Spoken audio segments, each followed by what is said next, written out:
I have done a couple of these presentations before in different variations. This one is the one I do with athletes. So I've done this one for fighters. I think it's important, especially as the athletes grow in their career, to understand basic media training. And I think for coaches as well.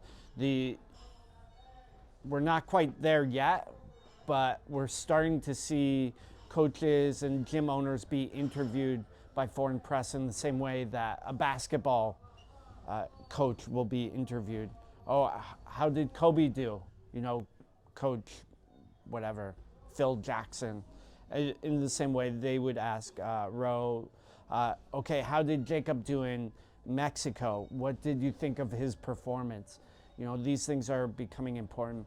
And it's important because, you know, the media is going to be our basic of marketing. One sec, let me figure out how I am moving this around. There we go. Boom. So it's the same thing, like right before we started talking, we were talking about Selena Flores. And oh, she just posted. And she's talking about respect and, you know, how that plays out for her in her career. And her just posting about that, she's making a piece of media for herself, but it's marketing herself. So it's very, very clever. It's clever in some ways. She's taking a piece of controversy to highlight herself, and now she gets more exposure and gets more attention. Sometimes good attention, sometimes bad. You know, obviously sometimes we need to think about what type of attention we want, and definitely what type of audience we want as well. You know, Selena, for instance, it's up to you if you like that type of audience member, but she's going for a certain demographic. People that are more aggressive, that just want to fight. No bullshit, you know, fuck this, I just fight, I don't give a fuck. You know, that's her style. And she will attract audience members that fill those values. Whereas, you know, say someone like Stamp, her audience members are going to be a bit different.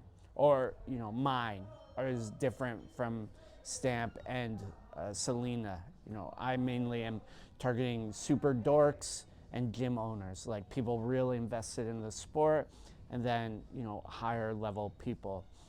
So my goals and tactics are going to be different. So it's very important to just understand that, you know, any sort of media we make is marketing. We're trying to push people to take certain actions. Where is my arrow here? Okay, here we go. So one of the big things, of course, is when we get more attention, we get more opportunities. It's the same thing when we think about, you know, eyeballs on our social media. Every eyeball is a potential lead for your gym membership, for sales, for Tawan Chai seminars. Everyone that looks at what is going on is a potential lead to buy into whatever you may or may not be selling. For fighters specifically, and promotions, as a promoter, you know this, you know, promoters want ticket sales and they want more eyeballs. So the more as a fighter you can bring attention, the more likely you are to get onto cards, both in terms, you know, if you are good at selling tickets and getting eyeballs, 100% you get on whatever card you want. I was outside of Lumpini maybe 3 months ago and talking to Rob Cox, who's one of the matchmakers for One Lumpini. I said, oh, hey, Rob, I sent over the profile of Natalie Morgan. Oh, yeah, Lady Killface, right? Yeah. How many Instagram followers does she have? 10,000. Oh, that's pretty good. Okay, so they're thinking about that with their matchmaking, because there's, you know, as you know, it's like, okay, what is the revenue of this person? Like, what is their purse versus what is the amount I'm going to get out of them? You know, both in terms of in-ring performance and then also attention. what do you think about bots? Because a lot of people use bots as perception just to make it look like, yeah, I got 10,000 followers or Yeah. 100,000 followers. Meanwhile, it is. Meanwhile, Yeah. it is pretty shit, Yeah, it's right? shitty. Like I've never gone that route, but I've Yeah. seen people that have gone that route. Yeah. Especially like when you have like these people like asking these bots asking these or saying these stupid comments. Yeah. And you're engaging with them just to make it look like they're real people. Yeah. And I'm like, I've seen it so many different, like 2 or 3, 4 different people. Yeah. So. Yeah. So my personal feeling about it is Is it easy to catch? From a lot yeah. of I mean, people? usually the best metric for telling how impactful your stuff is actually engagement. So the basic math of it is views or reach, like how many accounts reach, divided by the amount of likes, comments, shares, and saves you get. So if I look at someone's post and they got 1,000 views, okay, but only 5 likes, okay, that engagement rate is 0.5%. Okay, it's likes divided by views. So maybe we make the math a little easier. 100 views, okay, 10 people liked it. You have a 10% engagement rate. And that is pretty good, actually. So when you're smaller, your engagement rate tends to be higher. But as you grow bigger, your engagement rate goes lower. The percentage, because you end up having more casual fans rather than just your mom, your dad, who is gonna like every single post. You're gonna have like Bill from down the street who doesn't really know you that well, then Susie, and they don't necessarily care as much, so they're not getting engaged with everything. But a good engagement rate is 5% to 10. So someone like the Kim Kardashian, and you can look up these numbers on different influencers online as well. So Kim Kardashian probably has a 1% engagement rate. But considering the scale, you have 1 million people following you, a 1% engagement rate is, 100,000 people or 10,000 people. And, say 1% of that 1% buys stuff, that's 1,000 people buying your lipstick or whatever. Yeah. So there's sort of a strategy of scale with that. And then, but there's also like, if your engagement rate is super high, you have a better community. So if and when you do decide to sell something, people are more bought in. So, going back to this, I think 2 other stories that I always talk about with athletes and people is I also talk to Ply, who is the he's the president of One Lumpini. Okay, One Lumpini, and I'm sure you sort of have this experience. One Lumpini has a roster of 400 athletes. Let's say 400. They have slots for 40. Okay, so they look at the roster and they're like, okay, who can get us the most attention? And they have a list of all the athletes with the top following. And, the top following and top demographics.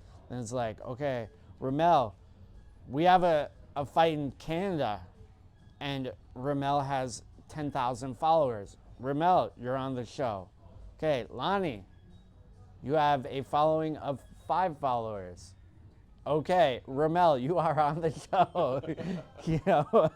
Like that's just, it's basic business economics, because the promoters don't want to risk. They're always looking for the safest choice, not necessarily the best. They're looking for the safest. The other one is, I was talking to Superbon, where we were going to a One Championship event together, and we're riding in the van, and he's like, for one, they will bring you from like 8 to 10 in terms of your publicity. You're pretty famous, Romel. Okay, they'll bring you from level 8 to level 10. oh, you're at level 1. Oh, it is way too much work for them to bring you from 1 to 8. So they want you to do the legwork first. They and want, then they will push they you. will push it. Yeah, so they, and this is, for one championship, this is like the super high level. But we can also see, okay, it's also the same for other promoters and promotions. Even in the gym, sometimes it's a lot easier to bring someone up that's already doing some of the legwork than, starting all the way at the bottom, So I think those are always good things to think about. The other thing to think about as we create our content is just basic branding. So I always think about branding as your reputation. What are people saying about you when you're not in the room? How do people feel about you, and what do they associate you with? So it's not necessarily a logo. It's not like the elephant on the room. It's not hello world. It's how people are feeling about you. And that is usually made up with your interactions with people. So the personal interactions, either on a personal level or a scaled level.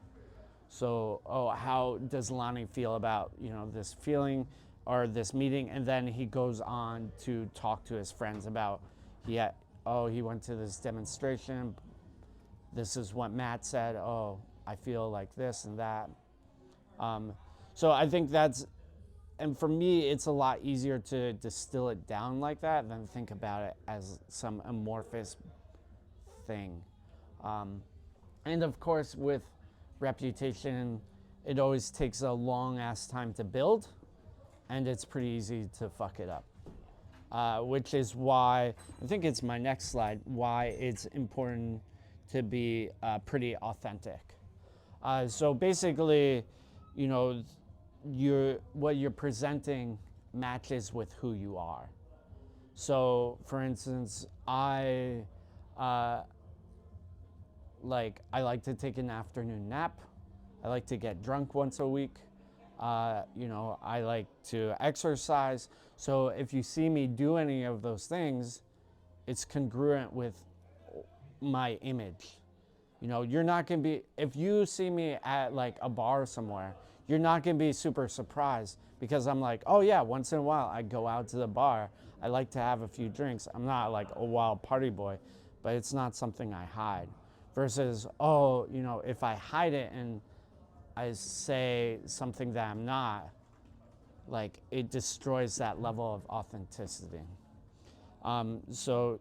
Someone like, so let's go back to Selena Flores just because she's talking about it. If she was like, I'm a super respectful athlete, and then is, giving people the finger all the time, or like, teeping people in the face and sparring, is sort of like, no, you're a dickhead.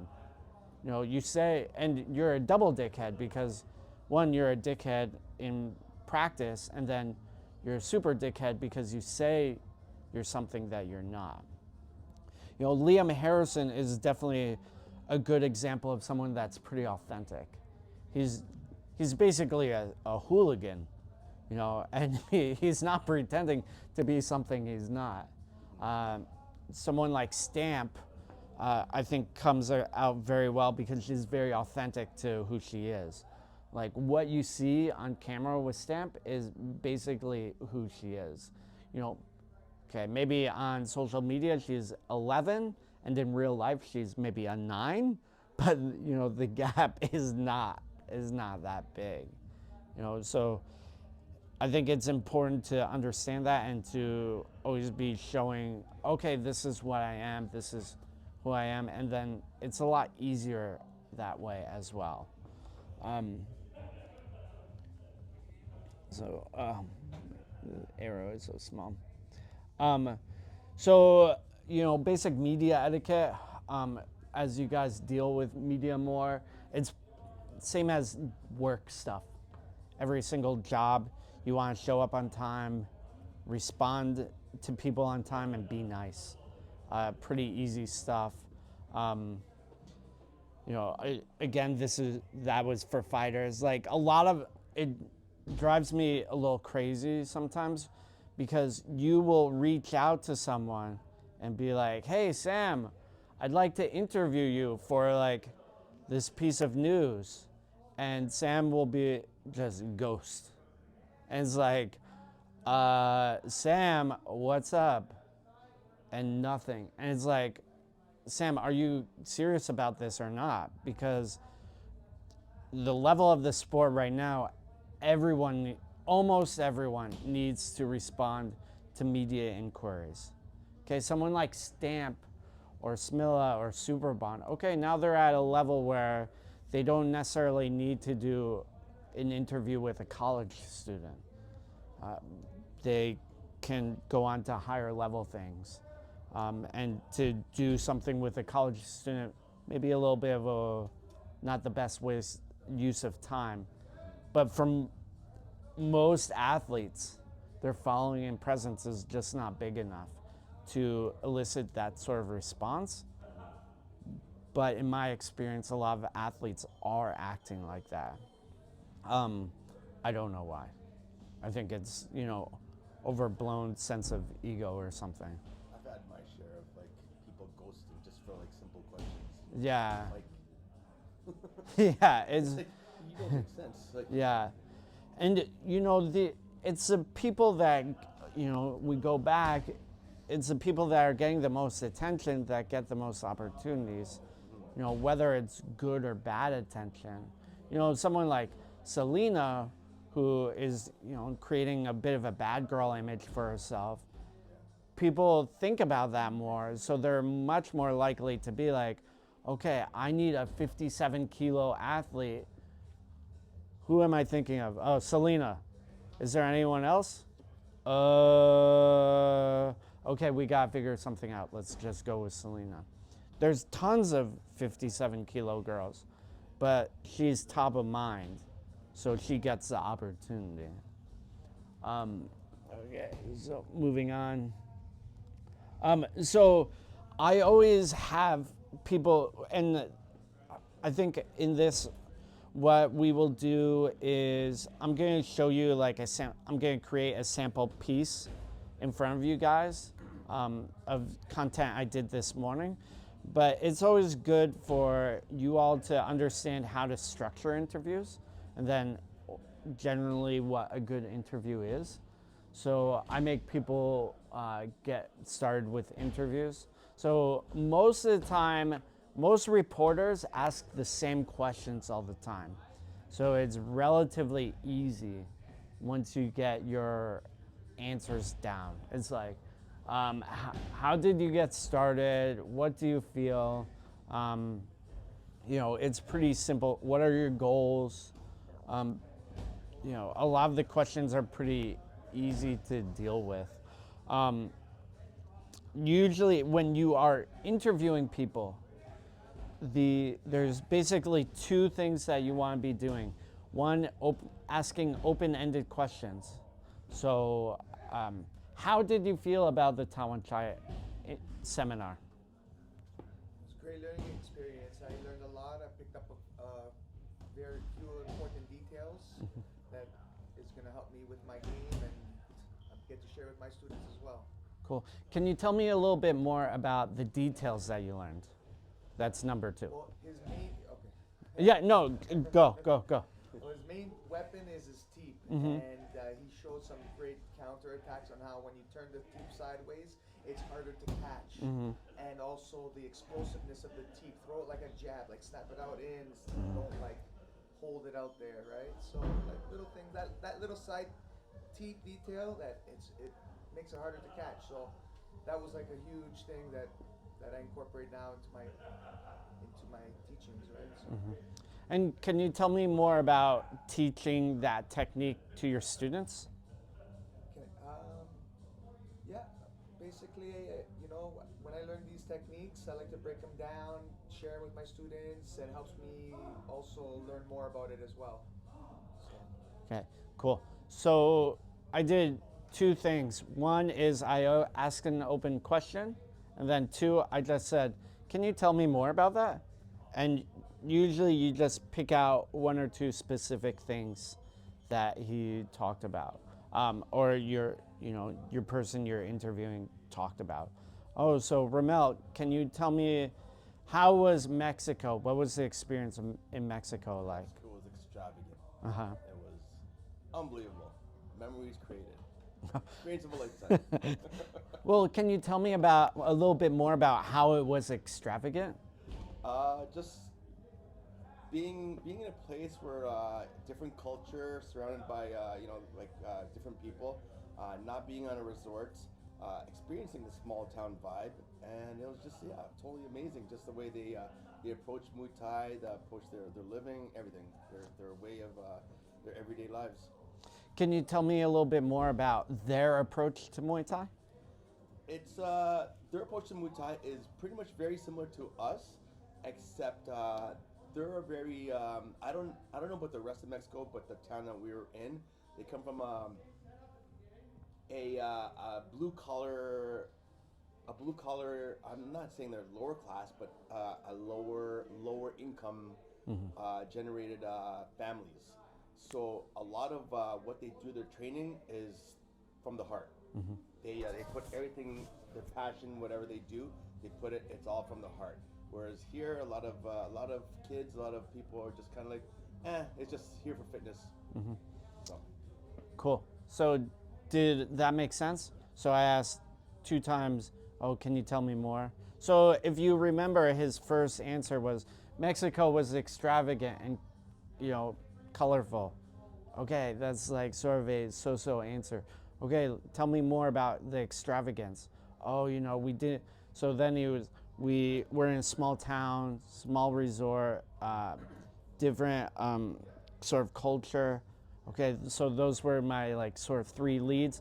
Tell me more about the way they're doing it, the culture. And then that information was like dense and interesting. Yeah, you get more information. So the last part was the actual interview. Everything leading up was trying to get to that. Kind of like an iceberg going, Yep. and then scaling it. Yeah, exactly. Or you go wide, and then you're just like, you're just trying to focus more and more on, what is interesting in the conversation, and what is interesting to me might not be interesting to Sam, and Lonnie might be like, oh, I don't care about that. Tell me about the resort, But you will still get a more interesting response if you just like target in a little bit more. So I guess if we were to use this in our everyday lives, being gym owners and martial arts academy owners, let's just say we can interview, like, say one of your members. Yes. And what is your experience here? Start breaking it Yeah. down. And then you can do the same thing to one of your trainers. Yep. Right. Correct. And then break it down, being the person interviewing them for the screen. Yes, absolutely. And usually people, so usually people will be pretty mild and boring, especially at first with their interviews if they've never been interviewed before. I've done it a lot, so you get the same answers all the time. So it becomes more important to like dial in on people. But also, something I would highly recommend people do, maybe I'll go over one of the other presentations, is as gym owners, I would say the 2 most important pieces of content that you should be doing every single week is highlight a staff member and highlight a client or fighter. Okay, so and that's it. Interview them. Okay, hey Sam, what is it like working at the front desk, or what is your experience like here? And then talk about it. So I've done that where like it's a week of this is one trainer, this is another trainer, but you're saying like you could do it like once a week. Yeah, I would spread it out. I would just do once a week. So usually what I recommend, I think I will go over the other slide deck, is for scheduling. Once a week is usually good for highlighting a trainer. And then it's the same thing as like employee of the week or customer of the week. The metrics on your social media will not be that high, but it matters a lot to that one person. So when Sam is highlighted on the gym page, she's like, oh, that's cool. I got like attention for being like the front desk person. This is tight. You know, now I feel better about working here. Or like, oh, I got like, my gym appreciates me. Okay, now maybe I stay an extra month, you know, or extra year or whatever it may be. And then the other thing is, as you do it more, people will become more connected with each other as well. So, you know, oh, Sam's a mom. Oh, and she works at the front desk. Oh, you know, and then your database or your followers for your Instagram is 300 members. There's definitely another mom there. So then she comes in and is, oh, I saw you're a mom too. I never knew about that. And the community grows a bit more as well. That side of things takes time. Usually I would say like about 6 months or so of like consistent posting. And then you'll sort of like notice some of these connections coming up because they're not direct.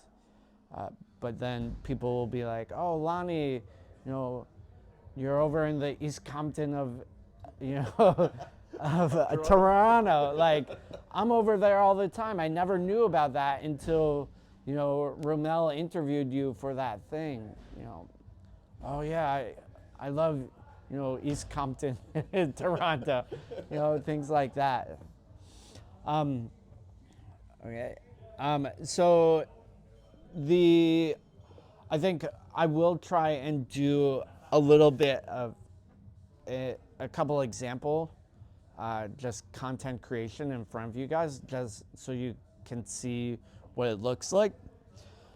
I don't, you know, if you're a gym owner, like, I don't necessarily think it's always the best use of your time. But one, I do think that you should know how to do it. And two, you should get someone to do it for or with you. So most everything now you can do on your phone as well, with very minimal equipment. So, you know, I bought like a little tripod today. It's actually not as big as I wanted, but it's okay. Tripod, mics are pretty important, and then your smartphone. Everything else is extra. You know, nice lighting is always good, but you can usually use natural lighting. Sometimes people get fixed up on the gear stuff, and that is not as important as making the content and then getting good at it. So just in terms of brass tacks, what I do, I for editing, I use an app called CapCut all the time. It's on your phone. You can also use, I started off on iMovies, which is a built-in editing thing on your Apple computer. Then now I use Final Cut Pro sometimes, and I'll go back and forth between Final Cut Pro and CapCut.